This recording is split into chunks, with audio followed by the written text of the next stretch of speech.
Jai Hind everyone. After multiple reforms, multiple legislations of regularizations and the digitalization of the banking system in India, finally the Lok Sabha has now passed a law that is relatively the most sought after reform, sought after legislation for the entire banking and the legal framework in India. On 5th of August, recently, the Lok Sabha has passed the Banking Books Evidence Bill 2026. Now, this bill would replace a 135-year-old legislation, the Banking Book Evidence Act of 1891, and this would modernize the legal framework that was governing the admissibility of bank records as evidences in the court.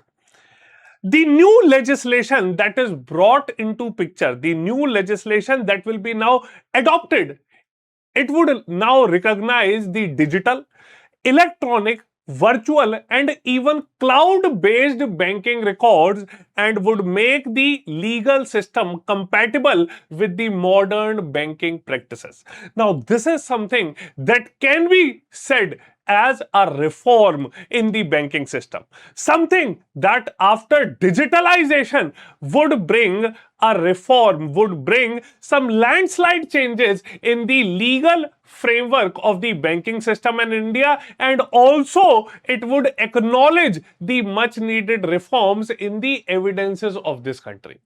Now, the Bankers Book Evidence Act 1891, it was passed at a time when Bankers Book literally meant a paperback register. But fast forward to 2026, there is zero mention of even servers, databases, or cloud in that act. Now, how can that act resolve an issue relating to present era of digitalization? Now, ironically, you would acknowledge that the banks had to literally print out the digital UPI receipts on the piece of paper just to make them legally acceptable in the court. And it was nothing less than the bureaucratic circus in the court as well as in the entire banking system. So, this reform is essentially a much needed reform, and finally, it will modernize the banking system and the legal framework around the banking system. So, now let us deep dive into this act and see how this act would bring changes in comparison to what was initially enacted in 1891. So, first and foremost, the old law. Now, this old law was enacted in 1891 for paper ledgers and the physical registered. It was designed specifically for the colonial era banking system, and it did not adequately cover the digital, electronic, cloud or the virtual records. Okay, so just imagine that it took less than 10 seconds for you to make a transaction, to make a payment through UPI where no paper was involved. But in case there is some legal issue around it, then you have to literally print it, and then you have to present it before the court. Okay, so this is something that was wasting a lot of time and value efforts of the people involved in the system. Now, when we move on to the digital reality, now this is essentially that defines the current era banking system. Now, just imagine that banking is now fully digital. UPI, NEFT, RTGS, IMPS, internet and mobile banking. Now, there are very few people who have literally gone to a bank physically to undertake any of the services of the bank, and they have been using everything through a app. Okay, but you have seen that currently the records are being created, stored, maintained on servers, clouds, offsite, and virtual locations. Okay, and there has been an explosive growth in the electronic transactions and digital evidences that has been needed. Okay, so if we just take an example, India presently processes over 15,000 crore UPI transactions annually. And every single one of those uh, is somewhere has a digital fingerprint. Yet, under the 1891 Act, there was no clear rule or no statement that was acknowledging something around how the data were being recorded. Okay, so there was literally a gray zone area, and that gray zone was a landline, was essentially a gold mine for delaying tactics in the cases relating to the loan default or the cyber fraud trials.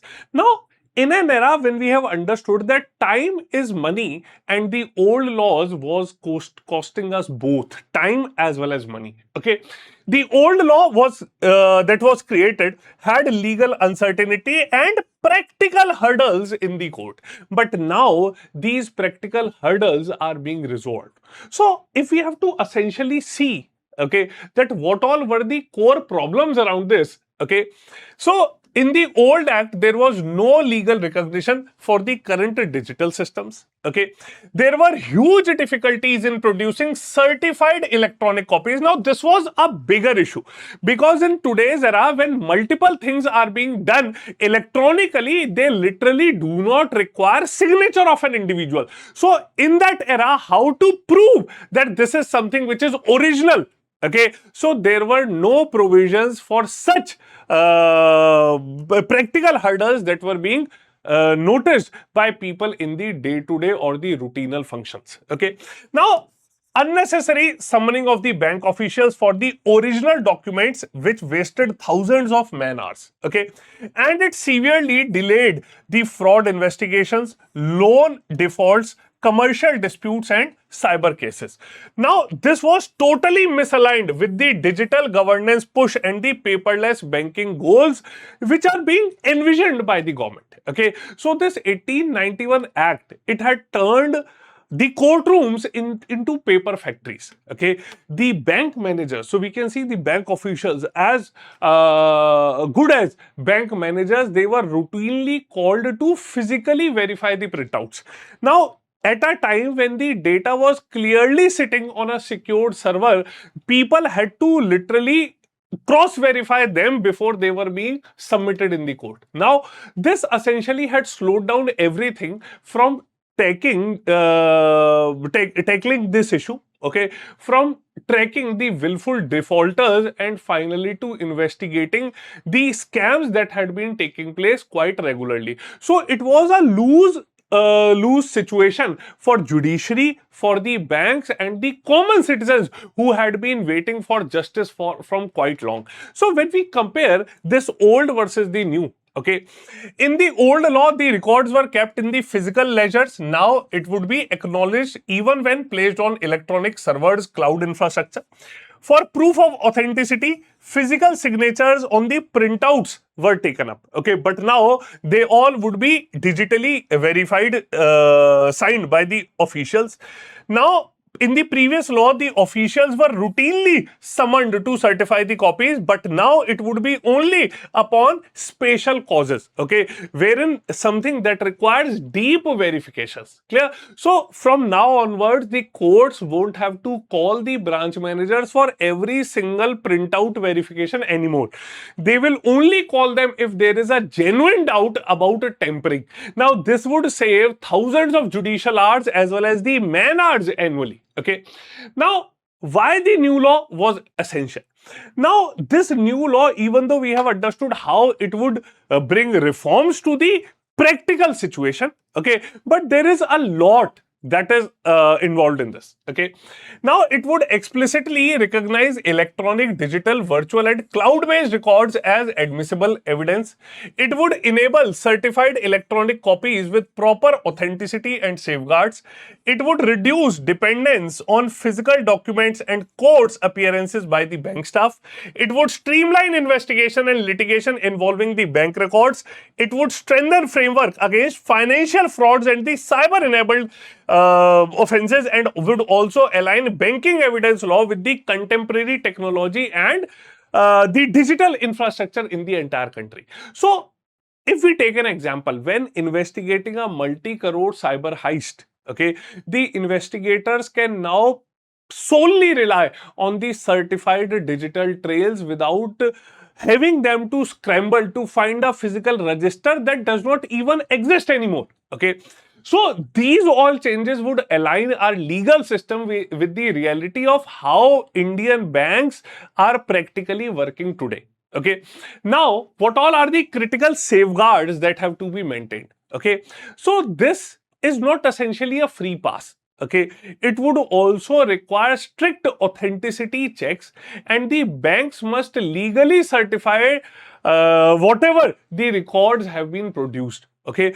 so this certification would act as an authenticity passport for digital evidences. Okay, so we can see the banks must legally certify that the produced record was created or stored during ordinary course of business, has not been tampered with, and was protected against unauthorized access and also the cyber risk. So this is the declaration that has to be made initially. Okay, so if we have to understand this now, okay, don't just assume that this bill will give banks a blank check to print any random data.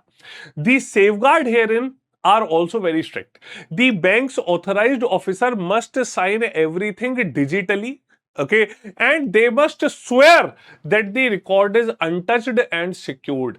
If they verify, if they certify a tempered record, they would face legal consequences. Now, this entire strict measures, okay, they would balance convenience with integrity, and the digital evidences would bring speed, okay, and would also ensure tamper proof testing of everything. Okay, next, the question is the investigation powers and the future scope. Okay, so the bigger question now is that who can use this and what is next in this. Okay, now in this situation, if we talk about the investigation protocols, okay, during inquiries the powers can be exercised by a police officer not below the rank of SP, superintendent of police. Okay, this does not grant arbitrary powers to freely access accounts. It standardizes how records are admitted and not accessed. Future expansion, the central government can extend this legal framework to other financial sector entities, the NBFCs, the payment banks, etc., via notification. Clear? So, when we understand, when we think about this act, okay, there is a common misconception that this bill will give police a free pass into everyone's bank account. So this is very much incorrect. The SP rank clause would simply ensure that senior responsible officers will handle these sensitive certifications during inquiries. Moreover, the government can also expand this to the non-banking financial corporations later, meaning that the entire financial ecosystem will eventually benefit from this modern evidence framework, and it would not be limited just to the traditional banks. Okay, next, the key outcomes of this: a technology neutral framework covering physical plus digital records, certified digital records admissible with a clear, streamlined certification process, the bank officials summoned only for the special cause and reduce harassment and also delays. It would support faster, more efficient judicial and investigative processes, and would also promote paperless banking and absolute legal certainty for the entire financial sector. So, if we have to understand, if we have to finally come down, the ultimate outcome is a threefold structure. Okay, first is the speed for the courts. Okay, second is the security for the banks, and third is simplicity for the citizens. Okay, so this bill is future proofing of our laws. Okay, even if banking evolves to AI driven ledgers or blockchain based records tomorrow, this technology neutral framework will still hold them valid. And this is indeed a smart legislation that has come into picture. Okay, so finally we can understand that India in today's era, okay, needed a new banking evidence law because on 1891 paper era based law could no longer serve a fully digital system to acknowledge what all are the practical hurdles that are being faced. Okay, now this 2026 bill, it shall modernize the entire framework, and it would give digital records clear legal status and would remove outdated frictions while retaining the necessary safeguards which are required in order to maintain the sanctity of the entire legal system. So even though this evidence law, okay, would now bring many reforms, okay, but again there are a few issues that are being raised. Okay, now when things become more digital, okay, there are also concerns around the data safety which are being raised. Okay, so on one hand this bill would update a colonial era law. It would govern how bank records are admitted as evidences in the court. Okay, so for an era like the digital banking era, but there are a few experts who also say that it may shall fall short on the data privacy and the digital safeguards. Okay, so while the legal experts have welcomed the much needed technological update that are required, they have expressed their concerns regarding the data privacy and missed opportunity to introduce a robust digital safeguard. Okay, do let me know what all are your views and how this banking law would bring efficiency to our entire banking system in the country. Okay, now along with this, do not forget to enroll to our GS Foundation batches in our smart model of preparation, and the next batches are starting from 14th of August. Okay, you just need to use this code SRM Live to avail maximum discount and all benefits of our smart model preparation that brings to you a complete ecosystem of UPSC preparation with logical, rational interventions. Clear? Along with this, do not forget to join me on my Telegram channel. Okay, just scan this QR code and you can get access to my Telegram channel, wherein I'll share all the PDFs and all informations regarding the examination preparation. Clear? So this was all from my side today. We'll see you all in the next session. Jai Hind.